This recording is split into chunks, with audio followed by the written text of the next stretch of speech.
Hello friends, आज के इस वीडियो में हम गेट के बारे में चर्चा करेंगे। गेट एक ऐसा शब्द है जिसके बारे में ज़्यादातर स्टूडेंट्स को जानकारी तो होती है, लेकिन उसको सेंटेंस में यूज़ करना उनको नहीं आता है और यही वजह है कि एक सिंपल सा सेंटेंस बनाने में भी कई बार उनको परेशानी होती है।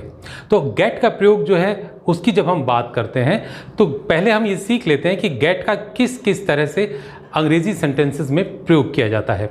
देखिए, प्रेजेंट टेंस में गेट ही होता है, पास्ट में इसको हम गॉट कहते हैं और फ्यूचर में यह विल गेट कहलाता है और इसी तरह से टेंस के अकॉर्डिंग ये चेंज होता रहता है।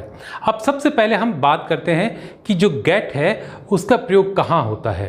तो पहली जो कंडीशन है, गेट का प्रयोग तब किया जाता है जब हम खुद चलकर कोई चीज़ लाने की बात कहते हैं। इसको और अच्छे से हम बोर्ड पर सीखते हैं। देखिए, हमारे सामने यहाँ पर एक सेंटेंस है, प्लीज़ पानी की बोतल ले आना। प्लीज़ पानी की बोतल ले आना। तो जाहिर सी बात है, पानी की बोतल जाकर लाने की बात हो रही है। तो हम इंग्लिश में कहेंगे please get A water bottle. Please get A water bottle. Okay, तो प्लीज़ पानी की बोतल ले आना, इंग्लिश में हम कहेंगे please get A water bottle. इसी तरह से नेक्स्ट वाक्य देखते हैं, मुझे आपके लिए टिकट लाने दो। मुझे आपके लिए टिकट लाने दो मतलब कोई व्यक्ति जाकर लाएगा। तो इंग्लिश में हम कहेंगे let me gate A ticket for you. यहाँ देखिए, लेट का प्रयोग होता है दो शब्द के लिए। जैसे हम किसी को कहते हैं जाने दो, आने दो, है ना, आने दो, उसे आने दो, लेट हिम कम, उसे जाने दो, लेट हिम गो।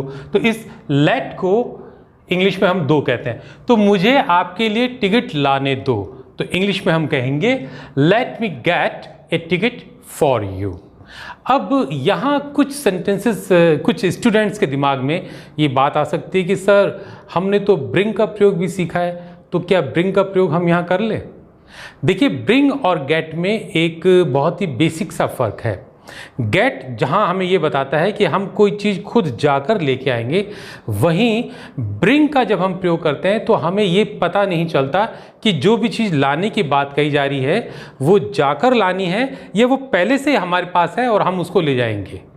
ठीक है, अब इस वाक्य नेक्स्ट सेंटेंस में इस चीज़ को और अपन क्लियर करते हैं। देखिए, रामू बाजार से सब्जी लाएगा। अब जाहिर सी बात है, कोई सब्जी लाएगा तो जाकर ही लाएगा। ठीक है, तो हम इंग्लिश में क्या कहेंगे, रामू, और लाएगा फ्यूचर टेंस की बात है, Ramu will get the vegetable from market. तो हमने वाक्य बनाया, Ramu will get the vegetables from market, मतलब रामू बाजार से सब्जी लाएगा। इसी तरह से नेक्स्ट है, बाजार से सब्जी कौन लाएगा? तो हम कहेंगे who will get the vegetables from market. Who will get the vegetables from market. एक और उदाहरण देखते हैं, मैं दादाजी के लिए दवाई लाया हूँ, मतलब मैं दादाजी के लिए दवाई लाया हूँ तो मैं बाजार गया हूँ और वहीं से लेके आया हूँ। तो इंग्लिश में हम क्या कहेंगे टेंस के according, I have got the medicine from market. तो I have got the medicine from market. इस तरह से हम सेंटेंस को बनाएंगे। एक लास्ट वाला देखते हैं, क्या तुम पतंग ला सकते हो? तो जो व्यक्ति जिसको कह रहा है उसको जाकर लाने के लिए कह रहा है। तो इंग्लिश में हम कहेंगे can you get A kite. Can you get A kite. तो यहां हमने देखा कि गेट का जो प्रयोग है उस कंडीशन में किया जाता है जब कोई व्यक्ति या कोई इंसान कोई चीज़ जाकर लाएगा। ठीक है, गेट के बारे में अगला जो कॉन्सेप्ट है अब उस पर आगे हम बात करते हैं। गेट का जो नेक्स्ट यूज़ है वो हमें ये बताता है कि गेट का प्रयोग उस वक्त किया जाता है जब हमें कोई चीज़ किसी दूसरे पर्सन से मिलती है। जब हमें कोई चीज़ किसी दूसरे पर्सन से मिलती है उस कंडीशन में भी गेट का यूज़ किया जाता है। कैसे किया जाता है उसको आइए देखते हैं। पहला हमारे पास सेंटेंस है, मुझे रोज़ मैसेज मिलते हैं। तो मतलब मुझे किसी दूसरे पर्सन से मैसेज मिलते हैं। इस बात को जब हम कहना चाहेंगे तो इंग्लिश में हम कहेंगे I get messages every day. I get messages every day मतलब मुझे रोज मैसेज मिलते हैं। इसी तरह से नेक्स्ट जो है हमारा, बच्चों को सुबह सिक्के मिलते हैं। बच्चों को सुबह सिक्के मिलते हैं। तो मिलते हैं, जिससे मिलते हैं वो कोई और है, वो देता है बच्चों को सिक्के। तो इंग्लिश में हम कहेंगे children get coins in the morning. Children get coins in the morning मतलब बच्चों को सुबह सिक्के मिलते हैं। In the same way come to the next sentence, उसे संडे को एक ईमेल मिला। तो ईमेल किसी और ने भेजा है तो हम इंग्लिश में कहेंगे he got an email on Sunday. He got an email on Sunday. अब आते हैं नेक्स्ट पे, क्या हमें कुछ और फर्नीचर मिल सकता है? तो इंग्लिश में हम कहेंगे can we get some more furniture. Can we get some more furniture मतलब फर्नीचर मिलने की बात किसी और के रेफरेंस में कही जा रही है। इसी तरह से नेक्स्ट है, क्या बिट्टू को इस साल नई किताबें मिलेंगी? तो इंग्लिश में हम कहेंगे will Bittu get new books. इस साल को कहते हैं दिस ईयर। तो हमारा सेंटेंस बना will Bittu get new books this year. क्या बिट्टू को इस साल नई किताबें मिलेंगी? Now come to the next, क्या आपको प्रॉपर कनेक्टिविटी मिल रही है? मतलब प्रेजेंट में कोई चीज़ आपको किसी और से मिल रही है, इसकी बात हो रही है। तो हम इंग्लिश में कहेंगे are you getting proper connectivity. तो हमारा सेंटेंस हुआ are you getting proper connectivity. तो इस तरह से हमने देखा अभी तक दो एस्पेक्ट की, दो कॉन्सेप्ट की हमने बात की जो गेट से रिलेटेड है। पहला तो गेट का प्रयोग हम तब करते हैं, गेट का इस्तेमाल तब होता है जब हमें कोई चीज़ खुद जाकर लाने की बात कही जाती है, और दूसरा जब हम किसी और से कोई चीज़ मिलती है। अब आगे बढ़ते हैं, गेट के बारे में कुछ और मालूमात हासिल करते हैं। अब हम बात करेंगे गेट के तीसरे कॉन्सेप्ट के बारे में। गेट का जो तीसरा कॉन्सेप्ट है उसका इस्तेमाल गेट प्लस एडजेक्टिव के तौर पर होता है, और गेट प्लस एडजेक्टिव का इस्तेमाल हम तब करते हैं जब हम किसी चीज़ या इंसान के एक हालात से दूसरे हालात में जाने का जिक्र करते हैं। कुछ सेंटेंसेस देखते हैं। उसकी सगाई हो गई मतलब किसी इंसान के सगाई होने की बात कर रहे हैं, मतलब उसके हालात जो हैं वो अब बदले हैं, अब उसकी सगाई हो गई है। तो इंग्लिश में हम कहेंगे he got engaged. He got engaged.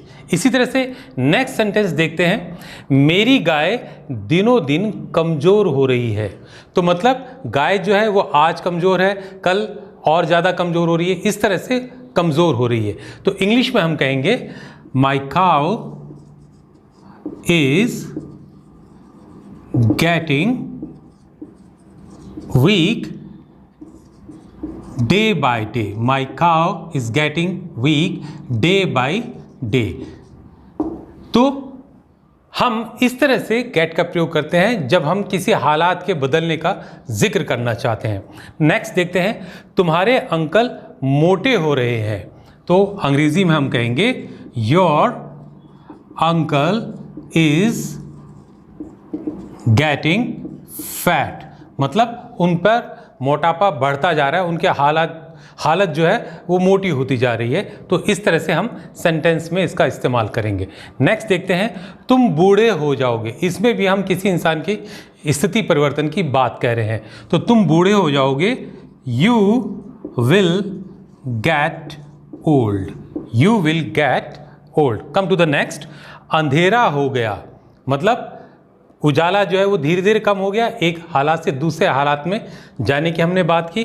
तो अंधेरा हो गया तो हम कहेंगे it got dark, it got dark. तो इस तरह से हमने तीसरे कॉन्सेप्ट की बात की कि गेट का इस्तेमाल कब हम करते हैं। अब हम गेट के अगले इस्तेमाल की चर्चा करेंगे। देखिए, इंग्लिश ग्रामर में गेट का इस्तेमाल फ्रेजेस के रूप में होता है जहां गेट ऑलरेडी फिक्स होता है। कुछ फ्रेजेस को हम देखने और समझने की कोशिश करते हैं। पहला फ्रेज है गेट इनटू ए सूप, जिसका मतलब होता है झंझट में पड़ना। जैसे हमने एक सेंटेंस लिया है, तुम्हें झंझट में नहीं पड़ना चाहिए, तो इंग्लिश में हम कहेंगे यू शुड नॉट। अब हम इस फ्रेज को यहां बोल देंगे, you should not get into A soup, you should not get into A soup, मतलब तुम्हें झंझट में नहीं पड़ना चाहिए। इसी तरह से नेक्स्ट जो फ्रेज है गेट का इस्तेमाल करके जो बना है उसको देखते हैं। नेक्स्ट है गेट रिड ऑफ, जिसका मतलब होता है छुटकारा पाना, और हमने इसको एक सेंटेंस में यूज किया है, गांव वालों ने समस्या से छुटकारा पा लिया। तो इंग्लिश में हम कहेंगे the villagers got rid of the problem, the villagers got rid of the problem, मतलब गांव वालों ने समस्या से छुटकारा पा लिया। नेक्स्ट वन है get word, जिसका मतलब होता है कोई संदेश मिलना।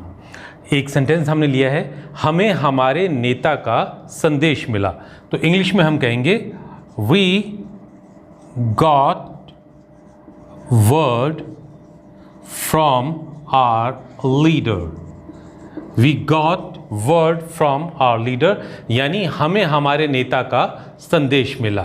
तो इस तरह से हमने देखा कि गेट का इस्तेमाल अलग अलग तरीके से होता है और उस तरीके के अनुसार जिस सिचुएशन में हम कह रहे हैं उस तरीके का इस्तेमाल जो है वो किया जाता है।